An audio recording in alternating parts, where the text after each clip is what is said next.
Hello, I am Tracy Garcher, the Executive Director for the Mesa County Department of Human Services. Thank you for your interest in the Department of Human Services.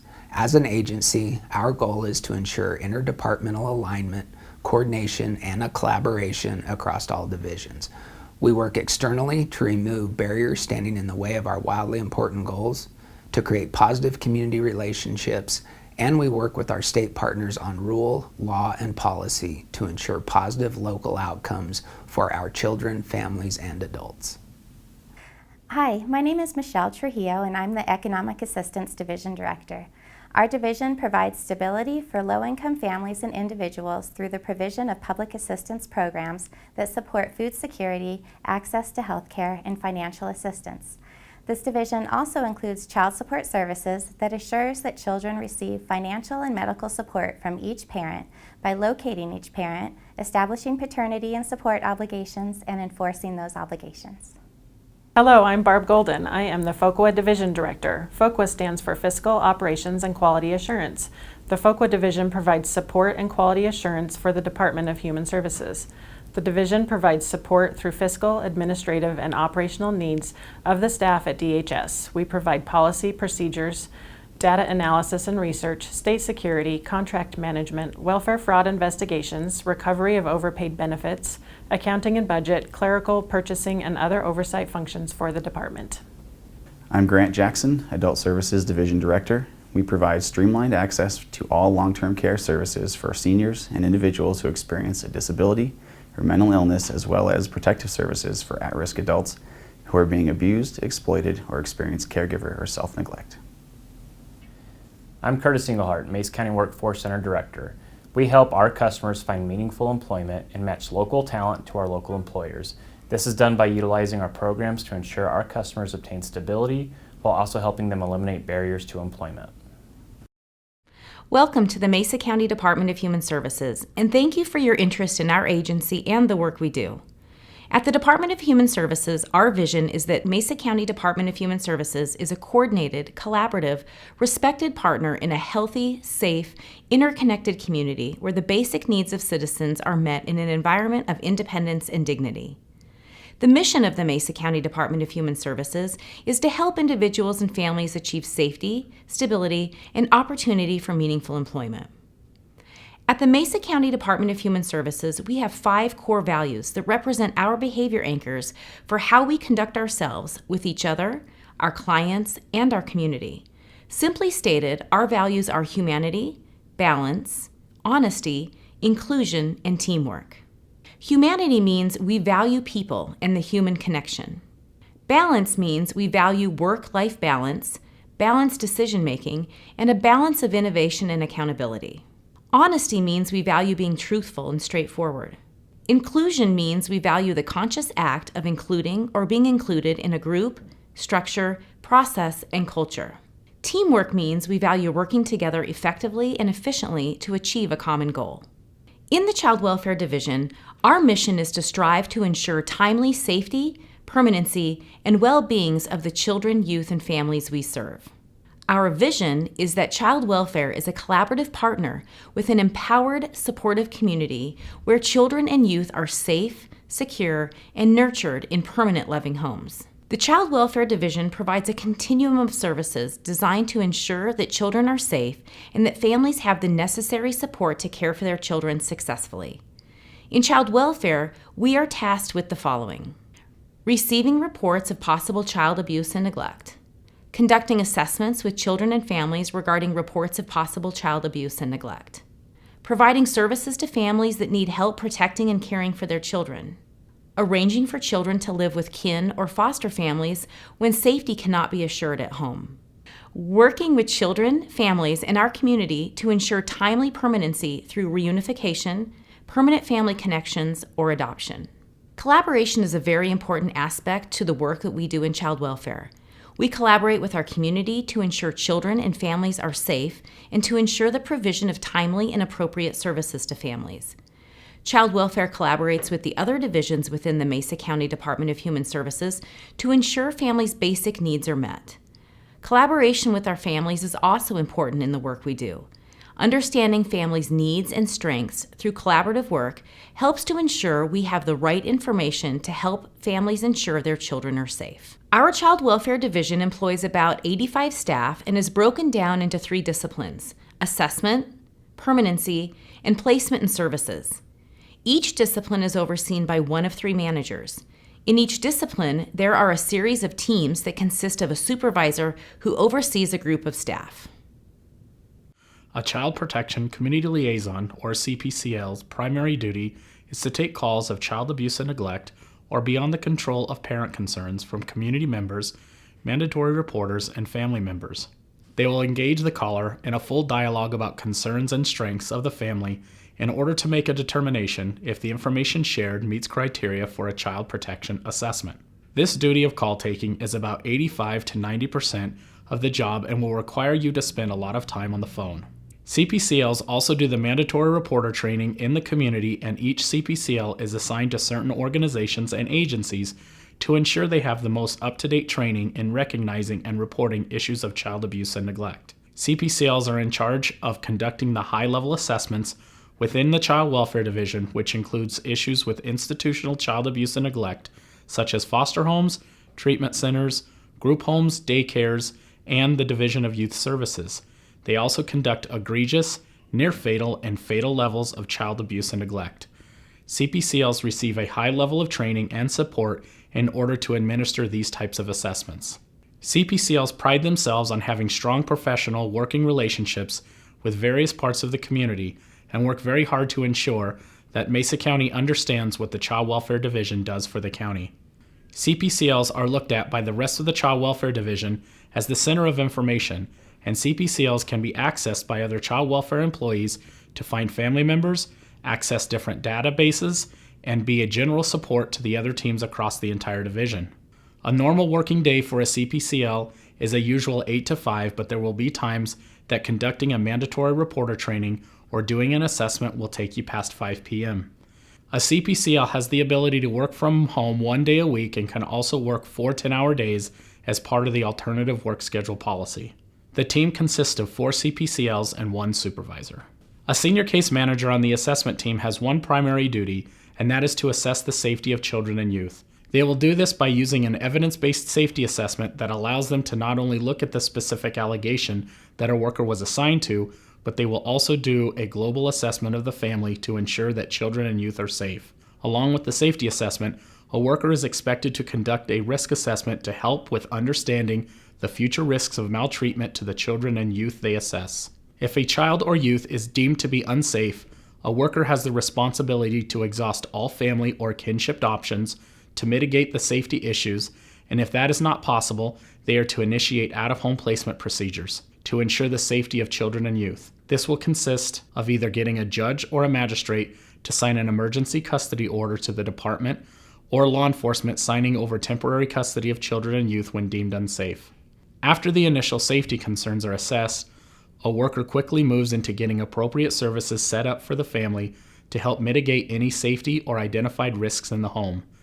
These services can be provided by the Department of Human Services or through the community, and at times both. Assessment workers are under very strict timeframes in regards to seeing victims of abuse and neglect, conducting the safety and risk assessment, closing out assigned assessments, and transferring their assessments to the permanency team when children and youth are either in out-of-home placement or at risk of being in out-of-home placement. An assessment worker's day is not very structured. They are on the go a lot and getting new assignments multiple times a week. They are on a primary calendar once a week for when assessments with present to impending danger is occurring and they need to respond immediately. Assessment workers like the change in pace of a daily routine and feel like this is a big reason why they enjoy being an assessment worker. Assessment workers will spend about 65% of their time doing documentation in order to accurately depict their interactions with the family and any collateral information. Accurate and timely documentation is vital to ensure that children and youth are safe, especially when the court is involved. Assessment workers are expected to have strong working relationships with law enforcement, court professionals, service providers, the Western Slope Center for Children, and most importantly, the families they work with. Safety is taken very serious through the Child Welfare Division, and having a coworker assist with assessment is encouraged, especially when workers fear their own safety may be at risk. MCDHS also works very well with law enforcement to ensure the safety of the workers is paramount. An average workload for an assessment worker is about 8 to 11 new assessments per month, and the supervisor to worker ratio is 1 to 5, which allows for rich and structured supervision to ensure workers get the support that is needed. The Congregate Care Team is a multidisciplinary team made up of case managers whose work specializes in youth and conflict behaviors, substance use, delinquency charges, and family systems issues. Due to the presenting behaviors, cases on the Congregate Care Team often come through referrals from families who request services or through the Juvenile Delinquency Court by way of court-ordered out-of-home placement assessments or delinquent reviews.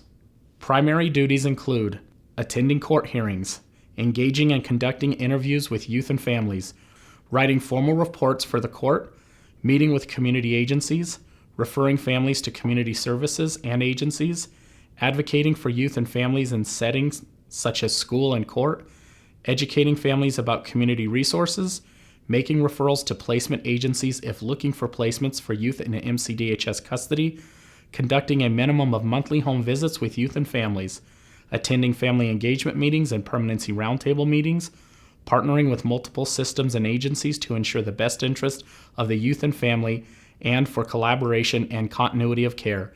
This may be across the county, in other counties, or nationwide. Maintaining up-to-date records in the case file for the youth and family, including school reports, medical and dental reports, therapy reports, and service authorizations. Documenting visits and meeting with families and communication with service providers. The Congregate Care Team may be involved with families voluntarily or by order of the court. Some of the families served by the Congregate Care Team are also involved in the Juvenile Victim Court through a dependency and neglect case. Families may be involved for a short time through a 60-day assessment, or they may also be involved for a longer period through an ongoing in-home or out-of-home case. The supervisor to staff ratio is 1 to 6. An average workload for a Congregate Care assessment worker is about 8 to 10 new assessments per month. An average workload for a Congregate Care permanency worker is about 10 to 12 cases. The purpose of the Chafee Foster Care Independence Program is to provide age and developmentally appropriate independent living resources to youth in out-of-home care who are at risk of aging out of foster care, and to support youth who have emancipated from foster care until the age of 21. These services shall supplement existing independent living resources and programs in county departments, residential child care facilities, and child placement agencies, and by federal statute shall not replace or duplicate existing services. This is a voluntary program. Chafee Foster Care Independence Program funds shall not be used for room and board for a youth under 18 years of age. The permanency team consists of 3 teams with a 5-to-1 supervisor-worker ratio. The permanency team carries ongoing open cases with families. Permanency workers receive cases from assessment workers who, after completing their assessment, have determined through evidence-based tools that a case needs to be opened. A case may be voluntary, court-involved and the children remain in the home, or court-involved and DHS is granted custody of the children and they are placed outside the home with either kin or foster parents. Most cases are court-involved through a dependency and neglect petition that has been filed with the court. Permanency workers work to engage families, create treatment plans that effectively meet the needs of the family, authorize services for families, and ultimately find timely permanency for the children on their caseload. Permanency workers attend court, home visits, school meetings, and family engagement meetings, which include the family and all members of the treatment teams. Case managers author court reports, document all case details in an automated system, testify in court, and partner with multiple agencies in the community. The work we do continues to be grounded in our safety and risk tools, and we work to move from a risk statement developed early in the case to a goal statement developed with the family early on to mitigate the risks that opened the case in the beginning. Permanency workers' days fluctuate from planned and scheduled to responding to a crisis that occurred with one of their families. Staff must be able to be flexible within their day-to-day schedules. Ultimately, safety and timely permanency are the goals when working with our families. Our adoption team consists of 1 team with a 6-to-1 supervisor-worker ratio. Adoption case managers can also be assigned during the open permanency case to work on a Plan B for the children in the event they are not able to safely return home to parents. Adoption case managers work with the prospective adoptive families as they move through the adoption process. Case managers also work on child-specific recruiting if a child is not already placed in a permanent home and are unable to safely return home to their parents. Children become legally free once the court terminates parental rights after it is determined the parents are not fit and unable to become fit in a reasonable amount of time. Once this occurs, the case is transferred from the permanency team to the adoption team. The goal of the adoption team is to have adoptions scheduled 120 days after a signed termination of parental rights order. Here at DHS, we value a positive working culture among the different teams, and our leadership team works to support staff to increase retention and support professional growth. This senior case manager position, also known as a placement resource manager, works with foster and kinship parents. When a child comes into care, he or she can be placed in a foster home or with a relative known to the child. This program is broken into two teams, foster care and kinship care. The foster care team oversees the recruitment of new foster homes, meeting with potential applicants, completing home studies, and assisting the family with certification requirements of becoming a foster parent. After the foster parent becomes certified, the placement resource manager will maintain monthly contact with the foster family. During the home visit, the placement resource manager will observe the interactions between the foster parent and the child. They will collaborate with the foster parent to see if they can benefit from additional supports to help care for the child placed in their home. The placement resource manager will also go over any training opportunities with the family, as well as go over certification items that may be expiring. The placement resource manager will help locate appropriate homes for children needing placement to make sure it's a good fit for the child. The placement resource manager assigned to the kinship team works with the family members either identified by the parents or other family members who can care for the relative child.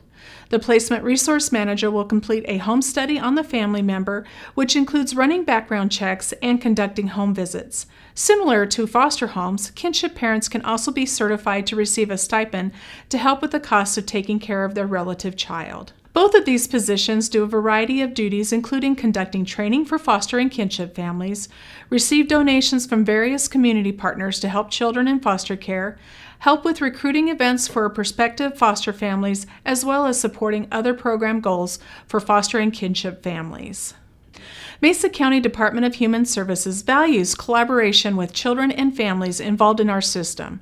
The Family Engagement Facilitator is a neutral, non-biased individual who will schedule, coordinate, prepare, and facilitate a variety of meetings, including, but not limited to, family engagement meetings and permanency roundtables, as well as provide mediation services on behalf of children, youth, and families. Meetings are held in various locations, and the facilitator maintains a safe environment with families and invested parties as they plan together for the safety, permanency, and well-being of children and youth. The facilitator can also provide coaching, training, and feedback regarding child welfare staff's engagement skills and processes. The facilitator needs to work well within a team, encourage values of the agency, and provide a positive environment. Another role of the facilitator is to conduct diligent searches to locate family members of children in our care so that the relative can either be a placement provider for the child while in out-of-home care or perhaps be a support for the child in other ways. When children are placed in out-of-home care, the facilitators also conduct icebreaker meetings between the biological parents and foster parents. The topic of the meeting is the child, and information is given to the foster parents on the needs of the child. Additionally, the meeting is meant to break down any parents' misconceptions with the hopes of promoting a positive relationship between the parents that ultimately benefit the child. The Child and Family Therapist provides a variety of intensive family preservation services to at-risk families. The therapist may use a variety of evidence-based or promising practice assessment tools to determine how to therapeutically meet the needs of children and families. The therapist will need to be comfortable working with all ages of children and adults with a variety of mental illness or behavioral issues in children who have been impacted by trauma. Therapists can tailor their treatment to meet the needs of their clients. This can include providing individual therapy, family therapy, home-based therapy, support groups, education groups, and trauma-based therapy. When providing therapeutic services, the therapist utilizes appropriate evidence-based or promising practice treatment approaches to meet the identified needs of the family. Therapists hired for this position must have a master's degree or be within 12 months of obtaining a master's degree in social work or related human behavioral science field, a licensed professional counselor, clinical social worker, or marriage and family therapist is preferred. All licensed or unlicensed practitioners must be in good standing with the Colorado Department of Regulatory Agency. Our agency values staff retention and professional growth. We also pride ourselves as being a learning organization.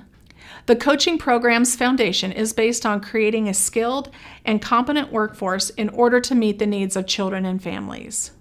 The professional development coach provides a variety of supports to employees within our agency, including individual coaching to enhance their skills, an onboarding process tailored to each new worker, creating individualized training plans to help sharpen the skills of staff, as well as facilitating ongoing forums on topics that enrich our practice.